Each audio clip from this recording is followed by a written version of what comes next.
Hello class 9 students. तो प्यारे बच्चों, आज हम बात करने वाले हैं आपके बायोलॉजी के फर्स्ट चैप्टर इम्प्रूवमेंट्स इन फूड रिसोर्सेज के नेक्स्ट टॉपिक के बारे में। इससे लास्ट वीडियो लेक्चर में हमने बात की थी क्रॉप वैरायटी इम्प्रूवमेंट्स के बारे में कि क्रॉप वैरायटी को हम कैसे कैसे इम्प्रूव कर सकते हैं, उनके बारे में हमने बात की थी। आज हम बात करते हैं उसके मैकेनिज्म के कि क्रॉप वैरायटी को जो इम्प्रूव कर रहे हैं, हम लोग क्रॉप वैरायटी इम्प्रूवमेंट कर रहे हैं, उसका मैकेनिज्म क्या है, किस मैकेनिज्म से हम उसको इम्प्रूव करा रहे हैं। बेसिकली आज हम उसकी बात करते हैं, ठीक है। तो स्टूडेंट्स, सबसे पहले हम बात करेंगे क्रॉप वैरायटी इम्प्रूवमेंट्स के मैकेनिज्म के बारे में। तो सबसे पहले हम लोग देखते हैं crop variety improvement is manipulation. Manipulation का मतलब है एक जगह से दूसरी जगह ट्रांसफर करना या एक चीज को दूसरी चीज में क्या करना, चंकर मैनिपुलेट करना। जैसे काफी लोग मान लो कुछ और सोच रहे हैं, सपोज करो मैं कोई डिसीजन ले रही हूँ किसी चीज के लिए और मेरा डिसीजन फिक्स हो गया, फिर किसी ने आके मुझे कोई और राय दी, कोई और सलाह दी और मैंने डिसीजन चेंज कर दिया, तो मैं क्या हो गई, मैनिपुलेट हो गई। क्या हो गई, मैनिपुलेट हो गई। ठीक है, आया समझ में। तो crop variety improvement is manipulation. क्या है, manipulation of crop plants for increasing there yield. कोई भी क्रॉप वैरायटी इम्प्रूवमेंट जो हम यूज कर रहे हैं वो क्या है, एक टाइप का मैनिपुलेशन है ऑफ क्रॉप प्लांट्स।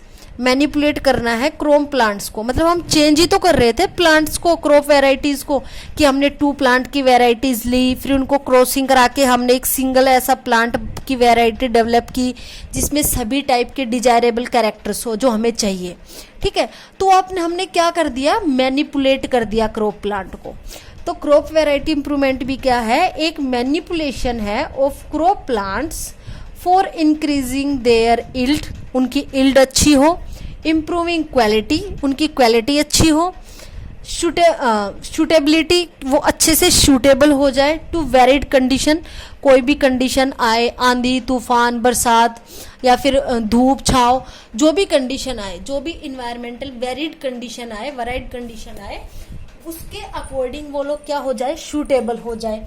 ठीक है, and resistant to biotic and abiotic stresses, और रेजिस्ट हो जाए biotic and abiotic stresses. Biotic and abiotic जो भी हमने पढ़ा था, जैसे कि हमने बायोटिक में पढ़ा था किसी भी डिजीज के अगेंस्ट रेजिस्ट हो जाना, एबायोटिक में हमने पढ़ा था कोई भी टेम्परेचर है या कोई भी अदर कंडीशन है उसके अकॉर्डिंग क्या हो जाना, ढल जाना। वो किसमें हमने बात की थी, एबायोटिक स्ट्रेसेस में।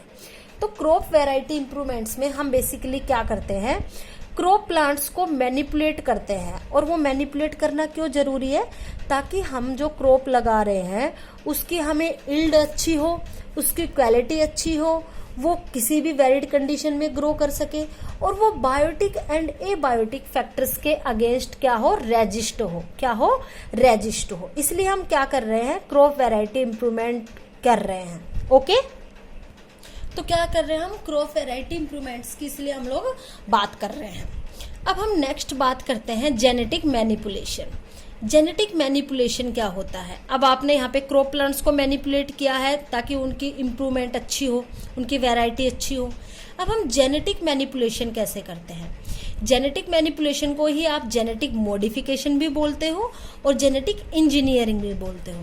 तो इसको आपने 3 टर्म्स दे दी, जेनेटिक मैनिपुलेशन, जेनेटिक मॉडिफिकेशन या फिर जेनेटिक इंजीनियरिंग। अब जेनेटिक मॉडिफिकेशन या जेनेटिक मैनिपुलेशन इंजीनियरिंग क्या होता है, ये मेनली क्या होता है, it is the introduction of new genes. किन्हीं भी नए जीन्स का इंट्रोडक्शन कराना, इंट्रोड्यूस कराना फॉर वेरियस ट्रेड्स, अच्छे अच्छे कैरेक्टर्स पाने के लिए, from other genotypes into the crop variety. Means क्या है, जेनेटिक मैनिपुलेशन का मतलब है, अब देखो हर कोई भी वैरायटी है, चाहे वो प्लांट है, चाहे वो एनिमल है कि कोई स्पीसीज है, उसकी कोई वैरायटी है, ठीक है, तो उसमें क्या पाए जाते हैं, उनका एक जेनेटिक मेकअप होता है। क्या होता है, उनका एक जेनेटिक मेकअप होता है जिससे वो बने हुए होते हैं, उनमें कुछ जीन्स प्रेजेंट होते हैं उनके क्रोमोजोम्स में। ठीक है। उनके क्रोमोजोम में क्या होते हैं, कुछ जीन्स प्रेजेंट होते हैं जो कि मेनली उनका जेनेटिक मेकअप फॉर्म करते हैं। क्या करते हैं, उनका जेनेटिक मेकअप फॉर्म करते हैं।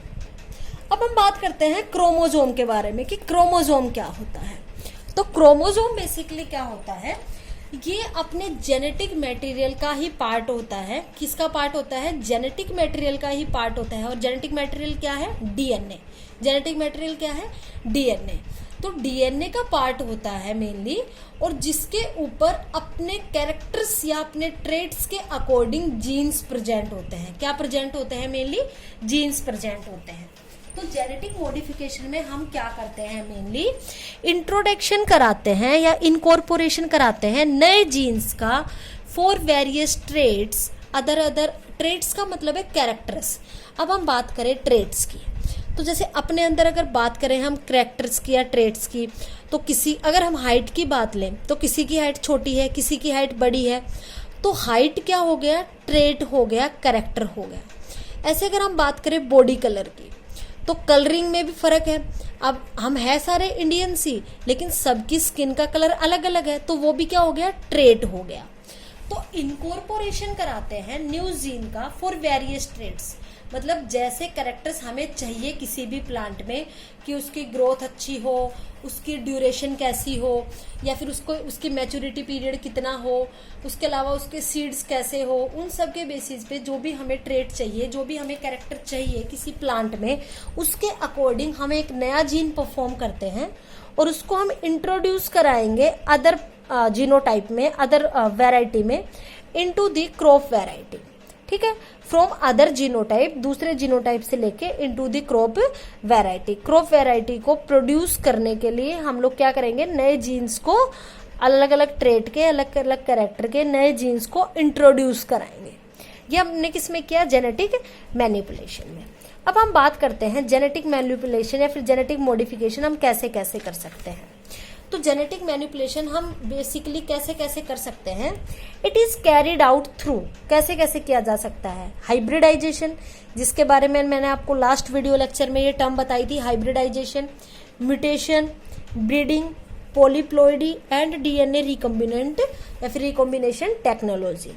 हम जेनेटिक मैनिपुलेशन किन किन टेक्निक्स से किस किस के द्वारा कर सकते हैं, hybridization, mutation, breeding, polyploidy and DNA recombination technology के थ्रू हम क्या कर सकते हैं, जेनेटिक मैनिपुलेशन, जेनेटिक मॉडिफिकेशन कर सकते हैं। अब हम बात करते हैं नेक्स्ट पार्ट की। नेक्स्ट पार्ट है प्लांट ब्रीडिंग। प्लांट ब्रीडिंग क्या होती है, अब हम उसके बारे में बात करेंगे कि प्लांट ब्रीडिंग टर्म है, उसका मीनिंग क्या होता है। तो प्लांट ब्रीडिंग का मतलब होता है, plant breeding is the science of changing the traits of plants in order to produce desired characteristics। अपना मेन पर्पस क्या है, फूड रिसोर्सेज को इम्प्रूव कराना, क्रॉप की वैरायटी को इम्प्रूव कराना। तो हम लोग क्या करेंगे प्लांट ब्रीडिंग में, changing the traits of plant, मतलब प्लांट के कैरेक्टर्स को चेंज कर देंगे अपनी डिजायर्ड कैरेक्टरिस्टिक्स के बेसिस पे। मतलब वही बात है कि हमें कैसे कैरेक्टर्स किसी प्लांट में चाहिए, हमें कैसे कैसे कैरेक्टर्स डिजायरेबल है, उसके अकॉर्डिंग हम किसी भी प्लांट के ट्रेट्स को, कैरेक्टर्स को चेंज कर देंगे। किसके थ्रू, प्लांट ब्रीडिंग के थ्रू। किसके थ्रू, प्लांट ब्रीडिंग के through. It has been used to improve, इसको हम यूज करते हैं टू इम्प्रूव करने के लिए द क्वालिटी ऑफ न्यूट्रिशन, ताकि क्वालिटी है न्यूट्रिशन की, in products for humans and animals.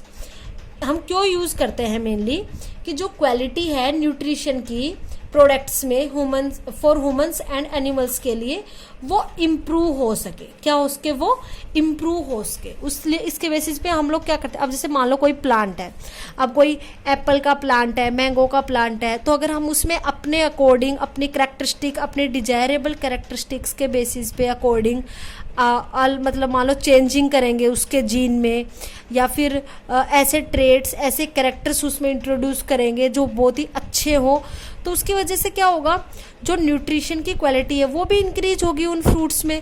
तो अगर उनकी क्वालिटी इंक्रीज होगी तो ह्यूमन एंड एनिमल्स की हेल्थ के लिए भी अच्छा होगा। ठीक है।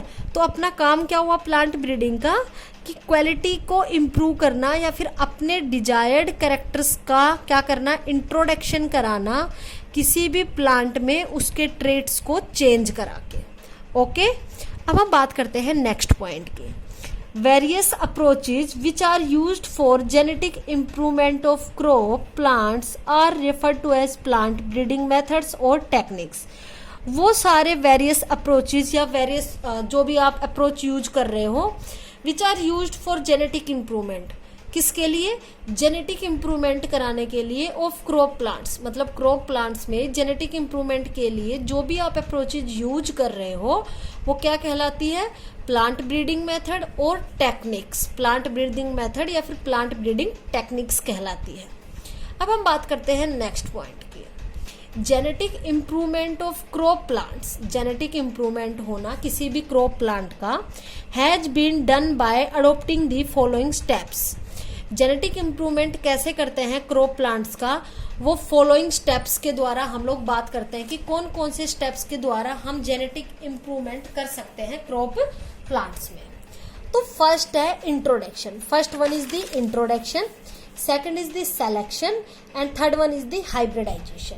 अब हम फर्दर एक एक के बारे में बात करेंगे। सबसे पहले हम बात करते हैं इंट्रोडक्शन के बारे में कि इंट्रोडक्शन का मीनिंग क्या है। तो it is the transportation of crop plants. Transportation मतलब ट्रांसपोर्ट हो जाना, एक जगह से दूसरी जगह जाना। Transportation of crop plants from the place of their cultivation to the place where they were never grown earlier. वहां पे ट्रांसपोर्ट करना क्रॉप प्लांट्स को जहाँ पे वो कल्टीवेट हुए हैं, मतलब जिस फील्ड में उनको लगाया गया है क्रॉप प्लांट्स को, वहां से उनको ट्रांसपोर्ट करना उस जगह जहाँ पे वर नेवर ग्रोन अर्लियर, जहाँ पे वो जल्दी ग्रो नहीं करते, मतलब ऐसी जगह पे, मतलब जहाँ पे उनकी जरूरत हो। सपोज करो, अब अगर हम बात करें एग्जाम्पल अगर हम लें तो जैसे कॉफी है, तंबाकू है, टी वगैरह है, ये सारे अदर कंट्रीज से अपने कंट्री में आते हैं। क्यों? क्योंकि यहाँ पे उसकी पैदावार कम होती है, ठीक है। तो जहाँ पे उसका कल्टीवेशन एरिया है, मतलब कल्टीवेशन जिस देश में जिस कंट्री में उसको उगाया जा रहा है वो क्या हो गया, उसका कल्टीवेटेड एरिया। वर नेवर ग्रोन अर्लियर, जहाँ पे मतलब जल्दी से ग्रो नहीं किए जाते ये प्लांट्स, वहां पे मतलब मान लो इंडिया में उनको क्या किया, ट्रांसपोर्ट किया, तो वो क्या हो गया, इंट्रोडक्शन, कि एक क्रॉप का जहाँ पे वो उग रही थी, जहाँ पे वो कल्टीवेट हो रही थी, वहां से उस क्रॉप का ऐसी जगह पे इंट्रोड्यूस कराना जहाँ पे वो नहीं थी, तो ये क्या कहलाएगा, इंट्रोडक्शन। क्या कहलाएगा, इंट्रोडक्शन, जो कि क्रॉप वैरायटी को इम्प्रूवमेंट करने का एक मेथड है, ठीक है। दस the process of introducing new plants, thus the process of introducing new plants from their growing place, जहाँ पे वो उगे हुए थे, to a new region में with different climate is termed as plant introduction। मतलब वो प्रोसेस कि आपने एक नए प्लांट को इंट्रोड्यूस कराया जहाँ पे वो ग्रो कर रहा था, जहाँ पे वो कल्टीवेट हो रहा था, उस जगह से नए जगह में, नए रीजन में, विद डिफरेंट क्लाइमेट। अब मान लो असम है, असम में टी के बागान बहुत सारे हैं, चाय के बागान। अब वहाँ का और यहाँ का क्लाइमेटिक कंडीशन, इंडिया का क्लाइमेटिक कंडीशन अलग अलग है, ठीक है। तो अब जरूरी तो नहीं है ना कि जहाँ का जैसा वहाँ का क्लाइमेट हो, जैसा वहाँ का वेदर हो, वैसा यहाँ का हो, नो। तो एक जगह से दूसरी जगह प्लांट्स को इंट्रोड्यूस कराना, और वो भी ऐसी जगह से जहाँ की डिफरेंट क्लाइमेटिक कंडीशंस भी हो, तो उसको हम टर्म को क्या बोलेंगे, प्लांट इंट्रोडक्शन। क्या बोलेंगे, प्लांट इंट्रोडक्शन। तो प्यारे बच्चों, आपको समझ में आ रहा है अब तक का, ठीक है। अब प्लांट को आपने क्या करा दिया, इंट्रोड्यूस करा दिया। अब क्या होगा, वो एडजस्ट होगा अपने अकॉर्डिंग। तो एडजस्टमेंट ऑफ सच प्लांट्स, ये जो एडजस्टमेंट है इन प्लांट्स की टू देयर न्यू रीजन, उनके नए एरिया में जो आपने एडजस्ट कराया है प्लांट को, the adjustment of such plants to their new region is called acclimatization. क्या बोलेंगे उसको, acclimatization. This term is so important, so इसको याद रखना, एक्लीमेटाइजेशन, ठीक है। तो आपने क्या किया, एक ऐसा एरिया जहाँ पे कोई क्रॉप है वो ग्रो कर रही थी, वो कल्टीवेट हो रही थी, वहां से आपने उसको दूसरी जगह इंट्रोड्यूस कर दिया, दूसरी जगह ट्रांसपोर्ट कर दिया। वो क्या कहलाया, प्लांट इंट्रोडक्शन। जबकि दोनों की क्लाइमेटिक कंडीशंस, जहाँ पे वो ग्रो किया और जहाँ पे आपने उसको भेजा, जहाँ पे आपने उसको ट्रांसपोर्ट कराया, दोनों की क्लाइमेटिक कंडीशंस क्या थी, डिफरेंट थी। फिर आपने उसको क्या टर्म दिया, प्लांट इंट्रोडक्शन। अब वो जो एडजस्टमेंट है, जो एडजस्ट हो गए plants of such plants to their new region में भी एडजस्टमेंट हो गए, इज कॉल्ड एक्लीमेटाइजेशन। उसको हम क्या बोलेंगे, acclimatization. It is the quick method to bring about improvement with minimum effort and cost. ये क्विक मेथड है किसी भी क्रॉप की वैरायटी में इम्प्रूवमेंट लाने का विद मिनिमम एफर्ट्स। इसमें ज़्यादा एफर्ट्स भी नहीं लगाने पड़ते, मिनिमम एफर्ट्स लगाने पड़ते हैं। कॉस्ट भी ज़्यादा नहीं आती, मतलब खर्चा भी ज़्यादा नहीं होता, कम खर्च में और कम एफर्ट्स में ही एक क्विक मेथड है किसी भी क्रॉप की वैरायटी को इम्प्रूव करने का, उसको इम्प्रूवमेंट प्रोवाइड कराने का। ठीक है, अब हम बात करते हैं इसके एग्जाम्पल्स की। तो अगर हम बात करें इसके एग्जाम्पल्स की, such as potato, coffee, tea, groundnut, papaya etc. have been introduced in India from other parts of the world. World के, देश के अदर पार्ट्स से, अदर कंट्रीज से इंट्रोड्यूस करा जाते हैं ये प्लांट्स, ये क्रॉप्स, किसमें, इंडिया में। कौन कौन से आपने जैसे नाम देखे हैं, potato, coffee, tea, groundnut, papaya and और भी बहुत सारे, जैसे तंबाकू भी आप लिख सकते हो। ठीक है, तो उसके बाद हम बात करते हैं नेक्स्ट पॉइंट की। Next point is the selection. क्या है, सिलेक्शन की। सिलेक्शन क्या होता है, it involves selection of most desirable offspring of A variety of plant for controlled propagation. हम इसमें मेनली उन डिजायरेबल ऑफस्प्रिंग्स को, उन डिजायरेबल वेराइटीज को ही सिलेक्ट करते हैं। देखो, सिलेक्शन का मतलब है कोई भी चीज सिलेक्ट करना, तो इसमें मेनली हम मोस्ट डिजायरेबल ऑफस्प्रिंग या मोस्ट डिजायरेबल वेराइटीज को ही क्या करेंगे, सिलेक्ट करेंगे प्लांट की, फॉर प्रोपोगेशन। प्रोपोगेशन का मतलब होता है उसको उगाना। अब आप आगे पढ़ोगे, आगे आप 9th क्लास में भी आगे पढ़ोगे, आगे के आपके चैप्टर में एक टर्म आएगी वेजिटेटिव प्रोपोगेशन। तो वेजिटेटिव प्रोपोगेशन में क्या करते हैं, जो प्लांट के वेजिटेटिव पार्ट्स होते हैं, मेनली लीफ हो गया, स्टेम हो गई, उसके अलावा ब्रांचेज हो गए, नोड्स हो गए, इंटरनोड्स हो गए, ये सारे कौन से पार्ट है, वेजिटेटिव पार्ट्स हैं। तो आप उनके थ्रू भी प्लांट को ग्रो करा सकते हो। तो मेनली हम क्या करते हैं सिलेक्शन में कि मोस्ट डिजायरेबल कैरेक्टर्स या मोस्ट डिजायरेबल वैरायटी के ही प्लांट्स को सिलेक्ट करते हैं और उनको प्रोपोगेट, मतलब उनको उगाते हैं, उनका प्रोपोगेशन कराते हैं। आया स्टूडेंट समझ में। अब हम बात करते हैं सिलेक्शन के बारे में कि सिलेक्शन में के भी मेनली 2 पैटर्न्स होते हैं या 2 टाइप्स होते हैं। वो कौन कौन से हैं, तो पहला आता है मास सिलेक्शन, सेकंड आता है प्योर लाइन सिलेक्शन। तो सबसे पहले हम बात करते हैं मास सिलेक्शन की। मास सिलेक्शन में आप क्या करते हो, seeds from a number of similar plants having the desired traits are mixed. मतलब उन प्लांट्स से, सिमिलर प्लांट्स से आप क्या लेते हो, सीड्स लेते हो। ठीक है, जैसे मान लो आपने मस्टर्ड लगाई, अब उसके सिमिलर प्लांट्स है सारे, ठीक है, आपने उनसे क्या इकट्ठे कर लिए, सीड्स इकट्ठे कर लिए, हैविंग द डिजायर्ड कैरेक्टर्स, जिसमें जो जो कैरेक्टर्स थे। अब जैसे मैंने आपको बताया था ना कि हर प्लांट में हर खूबी नहीं होती, जैसे कि हर पर्सन में हर काबिलियत नहीं होती, किसी के अपने कुछ मतलब यूनिक फीचर्स होते हैं, किसी के अपने कुछ यूनिक फीचर्स होते हैं। तो आपने सीड्स लिए from a number of similar plants से हैविंग द डिजायर्ड ट्रेट्स, जिनके पास डिजायर्ड ट्रेट्स थे, डिजायर्ड कैरेक्टर्स थे, आर मिक्स्ड, आपने उनको क्या कर दिया, मिक्स कर दिया, and sown to raise the new offspring, और आपने उनको उगा दिया ताकि जो आपका न्यू ऑफस्प्रिंग प्रोड्यूस हो, जो आपकी न्यू वैरायटी प्रोड्यूस हो, वो क्या हो, उसमें उससे भी ज़्यादा अच्छे कैरेक्टर्स प्रेजेंट हो, उससे भी ज़्यादा अच्छी वैरायटी प्रेजेंट हो उस प्लांट की। ओके स्टूडेंट्स, आया इतना समझ में। अब हम बात करते हैं नेक्स्ट की। तो जो आपको जो डिजायरेबल जो उसमें कैरेक्टर्स मिलेंगे प्लांट के वैरायटी में या नए ऑफस्प्रिंग में, आप उसको रख लोगे। लेकिन वो ऑफस्प्रिंग्स या फिर वो क्रॉप की वैरायटीज जिसमें आपके डिजायरेबल ट्रेट्स, डिजायरेबल कैरेक्टर्स नहीं होंगे, आप उनको क्या कर दोगे, एलिमिनेट कर दोगे। क्या कर दोगे, एलिमिनेट कर दोगे या उनको डिस्कार्ड कर दोगे। तो offsprings with the undesirable traits are eliminated. वो ऑफस्प्रिंग जिनके पास अनडिजायरेबल ट्रेट्स होंगे, मतलब डिजायरेबल का मतलब होता है जो हमें चाहिए, जिसकी हमें जरूरत है, और वो ऑफस्प्रिंग जिसके पास अनडिजायरेबल ट्रेट है, जो हमें चाहिए ही नहीं। मान लो उसका प्लांट की जो कंडीशन है वो छोटी है, उसकी सीड की क्वालिटी भी अच्छी नहीं है, उसके फ्रूट्स की क्वालिटी भी अच्छी नहीं है, उसके फ्लावर्स की क्वालिटी भी अच्छी नहीं है, उसकी ईल्ड भी अच्छी नहीं है, ठीक है, और वो रेजिस्ट भी नहीं है किसी डिजीज के, किसी बायोटिक फैक्टर से।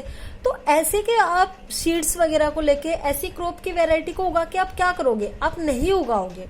तो उन सीड्स को या फिर उन ऑफस्प्रिंग्स को आप क्या कर दोगे, एलिमिनेट कर दोगे, जो अनडिजायरेबल ट्रेट्स के हैं। ओके, जैसे मैं एग्जांपल दूं, grapes, apples, pear, watermelon, radish, onion and maize have been improved by this method. ये कुछ फ्रूट्स के नाम है जो मेनली इम्प्रूव किए जाते हैं बाय दिस मेथड, मतलब सिलेक्शन प्रोसेस के द्वारा, और सिलेक्शन भी कौन सा, मास सिलेक्शन के द्वारा। ओके स्टूडेंट्स, सेकंड हम बात करते हैं प्योर लाइन सिलेक्शन। किसकी बात कर रहे हैं हम, प्योर लाइन सिलेक्शन के बारे में, कि प्योर लाइन सिलेक्शन क्या होता है। तो प्योर लाइन सिलेक्शन क्या होता है, seeds from a single plant, किसी भी सिंगल प्लांट से आपने सीड्स लिए, हैविंग दी डिजायरेबल ट्रेट्स, जिनके पास डिजायरेबल ट्रेट्स थी, ठीक है, जो आपको चाहिए, सिर्फ वही कैरेक्टर्स थे, वही ट्रेट्स से। इट्स शोन इन सेपरेट रोज, आपने उनको उगा दिया इन सेपरेट रोज, अलग अलग रोज में, टू प्रोड्यूस दी ऑफस्प्रिंग, कि ताकि उनसे जो ऑफस्प्रिंग है वो प्रोड्यूस हो जाए। मतलब आपने क्या लिया, आपने सिर्फ उन सीड्स को लिया एक सिंगल प्लांट से ही, जिसमें सारे डिजायरेबल कैरेक्टर्स थे, और आपने उनको रोज बना के फील्ड में उनमें क्या करा दिया, उनको ग्रो करा दिया। उसके बाद उन्होंने क्या प्रोड्यूस किए, ऑफस्प्रिंग प्रोड्यूस किए, नई वेराइटीज प्रोड्यूस की। ओके, जैसे अगर मैं एग्जांपल दूं, wheat varieties such as Kalyan Sona 227 and PV18 have been developed by this method. Wheat की कुछ वेराइटीज है, that is Kalyan Sona 227 and PV18, इनको ग्रो कराया गया, इनको डेवलप कराया गया, इन व्हीट की वेराइटीज को प्योर लाइन सिलेक्शन के द्वारा ही इनको क्या कराया गया था, डेवलप कराया गया था। क्या कराया गया था, डेवलप कराया गया था। अब हम बात करते हैं नेक्स्ट पॉइंट की। नेक्स्ट क्या है, हाइब्रिडाइजेशन, जो कि मैंने आपको पिछले वीडियो लेक्चर में भी बताया था बच्चों। तो आज हम इसका डिटेल्ड एक व्यू देखते हैं कि हाइब्रिडाइजेशन क्या होता है। तो हाइब्रिडाइजेशन क्या होता है, crossing between genetically dissimilar plants to produce a new kind. मैंने बताया था जो आपको प्रोड्यूस होगा, जो आपको मिलेगा, वो क्या मिलेगा, हाइब्रिड, इज कॉल्ड हाइब्रिडाइजेशन। उसको हम क्या बोलेंगे, हाइब्रिडाइजेशन। तो आपने क्रॉसिंग कराई किसके बीच में, crossing between genetically dissimilar plant. Genetically dissimilar plant, तो जेनेटिकली डिसिमिलर प्लांट का मतलब क्या है, जो उनका जेनेटिक मेकअप है, जो उनके जीन्स है, वो क्या है, डिफरेंट है। मतलब ऐसा नहीं कि आपने 2 प्लांट्स लिए और उन दोनों के जीन्स सेम है, उन दोनों का जेनेटिक मेकअप सेम है। नो, आपने ऐसे प्लांट्स के बीच में क्रॉसिंग कराई है जिसका जो जेनेटिकली डिसिमिलर है। क्या है, जेनेटिकली डिसिमिलर प्लांट है, to produce a new kind. अब आपने 2 प्लांट्स को क्रॉसिंग कराई और आपको क्या प्रोड्यूस होता है, हाइब्रिड। क्या प्रोड्यूस होता है, एक new kind of offspring produce होता है, जिसको आपने हाइब्रिड टर्म देते हो, इज कॉल्ड हाइब्रिडाइजेशन। उसको हम क्या बोलते हैं, हाइब्रिडाइजेशन। अब हम बात करते हैं क्रॉसिंग की, कि जो आप क्रॉस करा रहे हो प्लांट्स के बीच में, जो जेनेटिकली डिसिमिलर प्लांट्स है, वो मेनली किस किस टाइप में आप क्रॉसिंग करा सकते हो।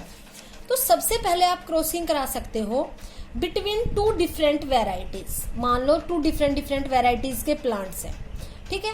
जैसे मान लो कल्याण सोना एंड PV18, मान लो जो ये एग्जांपल मैंने दिया था, इन दोनों के बीच में आप अगर क्रॉसिंग करा दोगे तो आपको डिफरेंट टाइप के ऑफ वेराइटी मिलेगी। तो ऐसे ही क्रॉसिंग किन किन के बीच में हो सकती है, between two different varieties, two different varieties के बीच में भी हो सकती है। तो जो टू डिफरेंट वेराइटीज के बीच में क्रॉसिंग होगी, आप उसको क्या टर्म दोगे, inter varietal cross breeding, inter varietal cross breeding, जो कि एक सबसे मोस्ट कॉमन हाइब्रिडाइजेशन का क्या है, टाइप है, क्या है, मोस्ट कॉमन हाइब्रिडाइजेशन का टाइप है।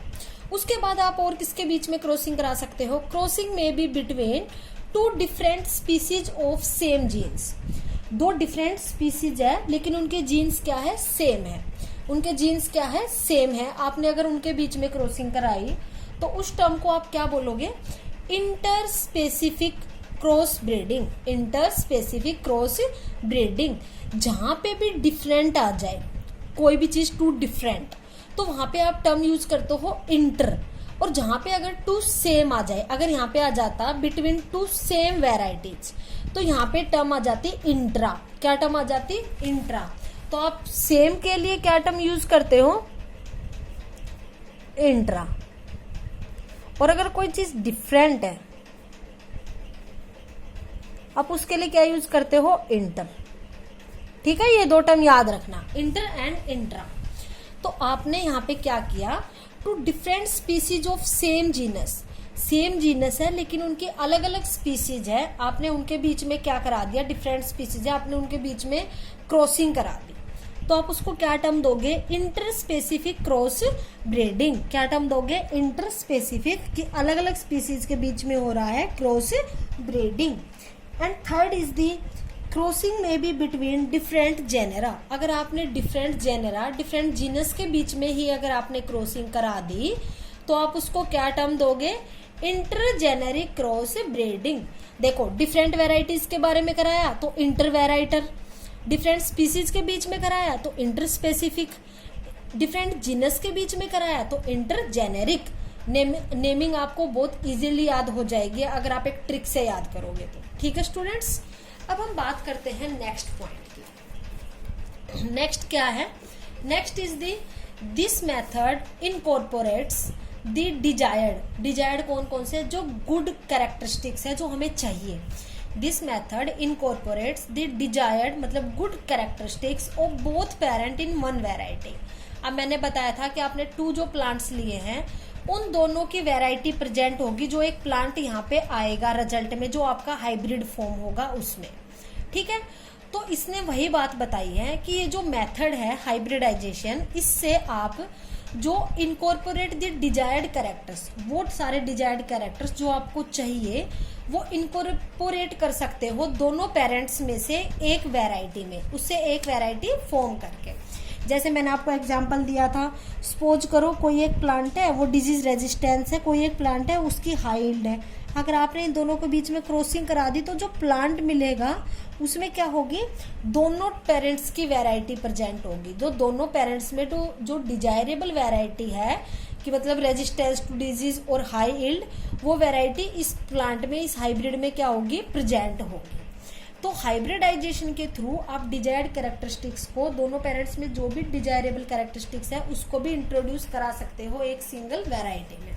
ओके, अब जो हाइब्रिडाइजेशन है उसके बेसिस पे ही है।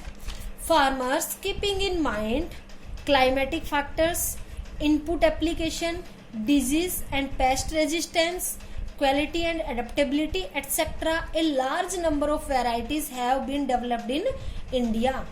फार्मर्स अपने माइंड में रख के कि उसकी क्लाइमेटिक फैक्टर कैसा है, उसकी इनपुट एप्लीकेशंस कैसी है, वो डिजीज या पेस्ट के अकॉर्डिंग रेजिस्ट है या नहीं, उसकी क्वालिटी कैसी है, उसकी एडेप्टेबिलिटी कैसी है, लार्ज नंबर की वेराइटीज को क्या करता है, प्रोड्यूस करता है, डेवलप करता है इन इंडिया में। ठीक है, तो इंडिया में बहुत सारे फार्मर्स ऐसे हैं जो इन क्वालिटीज को ध्यान में रखते हुए, climatic factors, input application, disease and pest resistance, इन सारी कंडीशंस को, इन सारी कैरेक्टरिस्टिक्स को माइंड में रखते हुए क्या करता है, डेवलप करता है अलग अलग टाइप की वैरायटीज, क्रॉप की वैरायटीज। ठीक है, तो अब हम बात करते हैं क्रॉसिंग ओवर के बारे में। तो प्यारे बच्चों, अब हम बात कर रहे हैं क्रॉस ब्रीडिंग के बारे में कि क्रॉस ब्रीडिंग क्या है। हम जैसे पढ़ रहे हैं ना हाइब्रिडाइजेशन के टाइप से, तो क्रॉस ब्रीडिंग क्या है वो बात करते हैं। ठीक है, तो क्रॉस ब्रीडिंग क्या है, cross breeding of to varieties of plants, अगर आपने टू वेराइटीज ली है प्लांट्स की, उनके बीच में cross breeding, one high yielding, एक की हाई यील्ड है, and other having resistance to disease, दूसरी जो है जो वेराइटी है वो क्या है, रेजिस्ट है, और एक क्या है, हाई यील्ड है। It's carried out to obtain and improved variety of plants which will combine in it both the desired characteristics of the parent crop plant, मतलब जो आपको फॉर्म होगी वेराइटी उसमें ये दोनों क्वालिटीज प्रेजेंट होगी, ठीक है, वो बात बताइए प्रेजेंट। फॉर एग्जाम्पल, जैसे example, the new improved variety of clove plant thus obtained will give high yield of food grain, मान लो अब जो न्यू वेराइटी फॉर्म हुई है क्रॉप प्लांट की, वो thus obtained will give high yield of food grain, अब वो ज्यादा हाई यील्ड दे रही है फूड ग्रेन की, and it will be disease resistance too, और ये डिजीज रेजिस्टेंस भी है। This process of cross breeding of different plants, ये जो क्रॉस ब्रीडिंग का प्रोसेस है डिफरेंट प्लांट्स का, to obtain a new improved variety of crop is called hybridization. अब आपने टू वेराइटीज को वही क्रॉसिंग कराई, आपको जो मिला वो क्या मिला, एक न्यू वेराइटी फॉर्म हुई, एक हाइब्रिड फॉर्म हुआ, उस टर्म को आपने क्या टर्म दी, hybridization. The new varieties of crop plants thus obtained are called hybrid varieties, हम उसको हाइब्रिड वेराइटीज भी बोल सकते हैं, जो आपको फॉर्म हुई है उसको आप इम्प्रूव्ड वेराइटीज भी बोल सकते हो, और हाई यील्डिंग वेराइटीज HYV भी आप उसको टर्म दे सकते हो, जो आपकी दो वेराइटीज को मिला के, दो वेराइटीज के बीच में क्रॉसिंग करा के जो आपकी एक न्यू वेराइटी फॉर्म हुई है उसको आप हाइब्रिड वेराइटीज भी बोल सकते हो, इम्प्रूव्ड वेराइटीज भी बोल सकते हो, और हाई यील्डिंग वेराइटीज भी बोल सकते हो। तो प्यारे बच्चों, आज हमने बात की मैकेनिज्म के बारे में, और मैकेनिज्म के अंडर जो पॉइंट्स आते हैं उनके बारे में आज हमने बात की है, ठीक है। अब हम बात करते हैं नेक्स्ट की।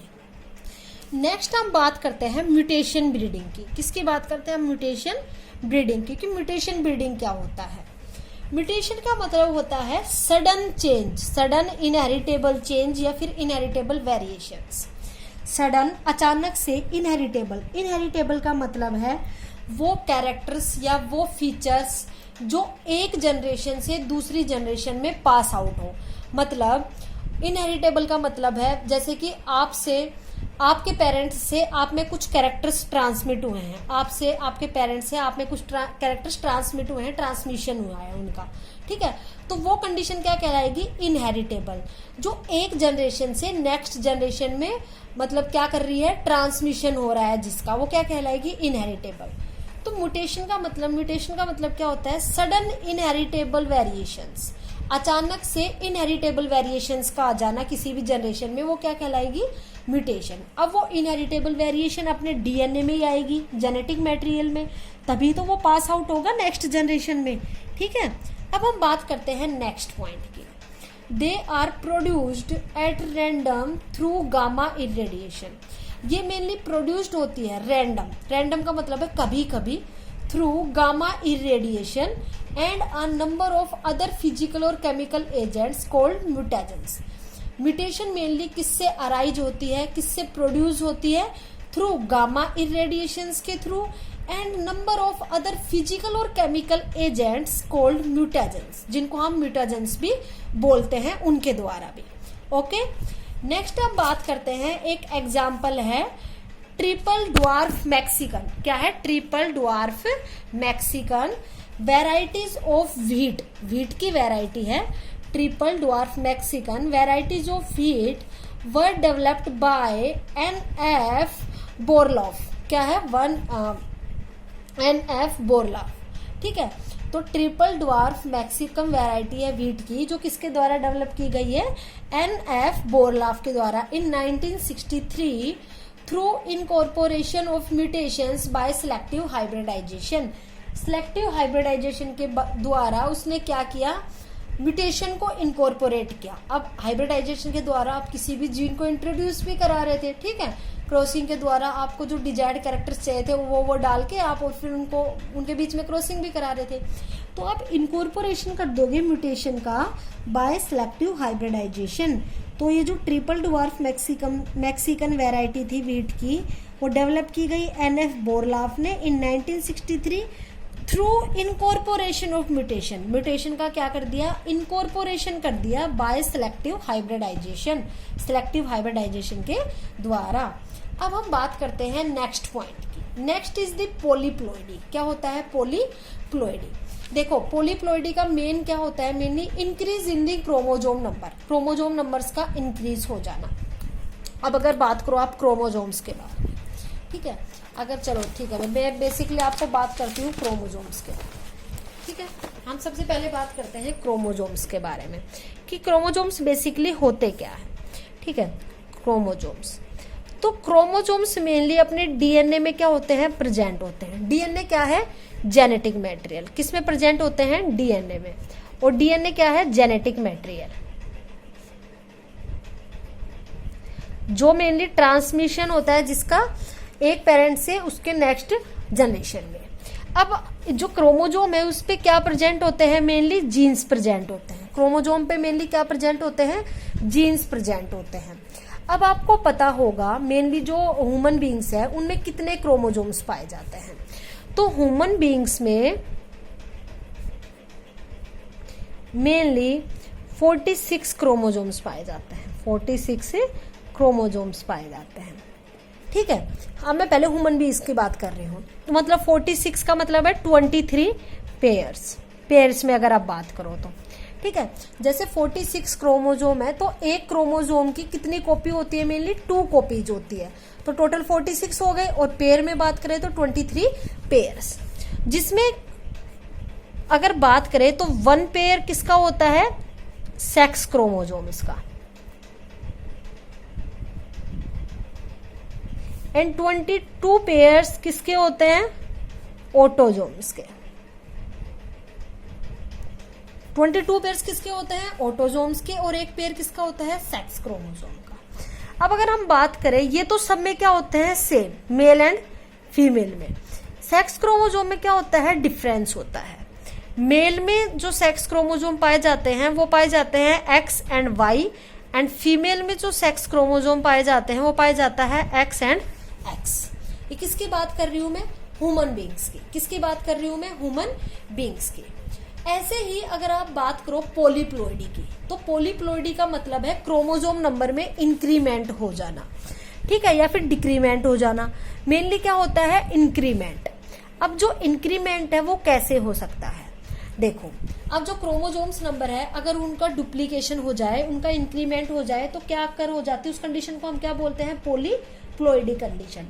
और पॉलीप्लॉइडी कंडीशन आपको प्लांट्स में मेनली देखने को मिलती है, ये जनरली प्लांट्स में देखने को मिलती है पॉलीप्लॉइडी कंडीशंस। ह्यूमंस में बहुत ही रेयर कंडीशंस में देखने को मिलती है, लेकिन प्लांट्स में ये क्या होती है, बहुत ही कॉमन कंडीशन होती है। क्या है, बहुत ही कॉमन कंडीशन होती है। ओके, अब हम नेक्स्ट पॉइंट की बात करें तो polyploids are generally more robust with higher yield. Robust का मतलब है मतलब ज्यादातर ऐसा। अगर पॉलीप्लॉइड्स आर मोर रोबस्ट मतलब पॉलीप्लॉइड्स के द्वारा जो आपको वैरायटीज मिलेंगी उनमें ज्यादा हायर यील्ड होगी बजाय और अदर उसके। तो अगर आप पॉलीप्लॉइडी अगर प्लांट का एग्जांपल लो तो आप एग्जांपल ले सकते हो पोटैटो। किसका एग्जांपल ले सकते हो आप, पोटैटो की। अब हम बात करते हैं लास्ट आपके पॉइंट की। लास्ट पॉइंट है डीएनए रिकॉम्बिनेंट टेक्नोलॉजी। अब हम बात करते हैं डीएनए रिकॉम्बिनेंट टेक्नोलॉजी की। तो डीएनए रिकॉम्बिनेंट टेक्नोलॉजी एक बायोटेक्नोलॉजी की प्रोसेस है। क्या है, बायोटेक्नोलॉजी का प्रोसीजर है, बायोटेक्नोलॉजी की प्रोसेस है। इसमें आप क्या करते हो, transfer of genes from one organism to another. जो आपको जीन्स चाहिए, जिस अच्छी क्वालिटी के आपको जो जीन्स चाहिए, आपको अच्छे ट्रेट के जो जीन्स चाहिए, उसको आप एक ऑर्गेनिज्म मतलब एक प्लांट से दूसरे प्लांट में क्या करते हो, ट्रांसफर करते हो। किस कंडीशन में, डीएनए रिकॉम्बिनेंट टेक्नोलॉजी में। और क्या करते हो, joining together of DNA molecule from 2 different species. DNA लेते हो 2 डिफरेंट स्पीसीज का, मतलब आपने एक प्लांट की वैरायटी ली, दूसरी प्लांट की वैरायटी ली, दोनों से जीन्स लिए मतलब डीएनए लिया और दोनों को ज्वाइन करा दिया एक वैरायटी में, ठीक है। तो आपको क्या फॉर्म हो जाएगा, एक नया हाइब्रिड, एक नई वैरायटी फॉर्म हो जाएगी। तो जो आपको नई वैरायटी फॉर्म हुई, आप क्या बोल सकते हो, दे और कोल्ड जेनेटिकली मॉडिफाइड ऑर्गेनिजम्स। ऐसा आप एनिमल्स के केस में भी कर सकते हो, प्लांट के केस में भी कर सकते हो, डीएनए रिकॉम्बिनेशन टेक्नोलॉजी को। They are called genetically modified organisms. Organisms के केस में आप इनको क्या बोल सकते हो, जेनेटिकली मॉडिफाइड ऑर्गेनिजम्स और ट्रांसजेनिक ऑर्गेनिजम्स। ट्रांसजेनिक ऑर्गेनिजम्स भी आप उन्हीं को बोलते हो जिनमें डीएनए रिकॉम्बिनेंट टेक्नोलॉजी की जाती है। सच ट्रांसजेनिक फूड प्लांट्स, और प्लांट्स के केस में आप इसको क्या बोलोगे, are called genetically modified food. क्या टर्म दोगे, जेनेटिकली मॉडिफाइड फूड। और एनिमल्स के केस में जेनेटिकली मॉडिफाइड ऑर्गेनिजम्स। ओके, जैसे अगर मैं एग्जांपल लूं बीटी कॉटन, किसका एग्जांपल लिया मैंने, बीटी कॉटन। बीटी एक बैक्टीरिया का नाम है, बैसिलस थ्रुनजेनेसिस। ठीक है, आप आगे पढ़ोगे। BT cotton is a genetically modified crop. क्या है, जेनेटिकली मॉडिफाइड क्रॉप है, जीएमओ है, मतलब जीएमएफ है, genetically modified crop which carries bacterial gene. BT bacterial gene है, मैंने बताया एक बैक्टीरिया का नाम है। तो बीटी कॉटन एक जेनेटिकली मॉडिफाइड क्रॉप है और जो क्या कैरी करती है, mainly bacterial genes that protect plants with insects. जो मेनली प्लांट को किससे प्रोटेक्ट करती है, इंसेक्ट्स से प्रोटेक्ट करती है। तो बीटी कॉटन एक वैरायटी है कॉटन की जो एक जेनेटिकली मॉडिफाइड क्रॉप है और जो मेनली बैक्टीरियल जीन्स को कैरी करती है। वो बैक्टीरियल जीन्स मेनली क्या करते हैं, प्रोटेक्शन प्रोवाइड कराते हैं प्लांट्स को इंसेक्ट्स के अगेंस्ट। किसके अगेंस्ट, इंसेक्ट्स के अगेंस्ट। अब हम बात करते हैं बीटी की। तो BT stands for the bacterium. BT को हम एक बैक्टीरियम के नाम से जानते हैं, that is bacillus thuringiensis. Bacillus thuringiensis whose genes are used by transgenic crops, जिसके जीन्स यूज किए जाते हैं by transgenic crops such as cotton, rice, maize, potato, tomato, brinjal etcetera to get protection from their insect pest. BT stands for the bacterium bacillus thuringiensis, जिसके genes हम use कर सकते हैं other transgenic crops में। जैसे मैंने आपको example दिए हैं यहाँ पे, क्यों, ताकि उन्हें प्रोटेक्शन प्रोवाइड हो सके किन्हीं भी इंसेक्ट से, किन्हीं भी पेस्ट से। ठीक है, तो इसलिए हम बीटी कॉटन जो एक जेनेटिकली मॉडिफाइड क्रॉप है उसमें जो जीन प्रेजेंट है, बैक्टीरियल जीन प्रेजेंट है, उसको हम अदर क्रॉप्स में भी यूज करते हैं ताकि इंसेक्ट के अगेंस्ट वो वर्क करें। ओके स्टूडेंट्स, तो आज हमने बात की है क्रॉप वैरायटी इंप्रूवमेंट के मैकेनिज्म के बारे में बच्चों। तो नेक्स्ट वीडियो लेक्चर में हम इससे आगे के बारे में बात करेंगे। आज के लिए इतना ही प्यारे बच्चों, थैंक यू।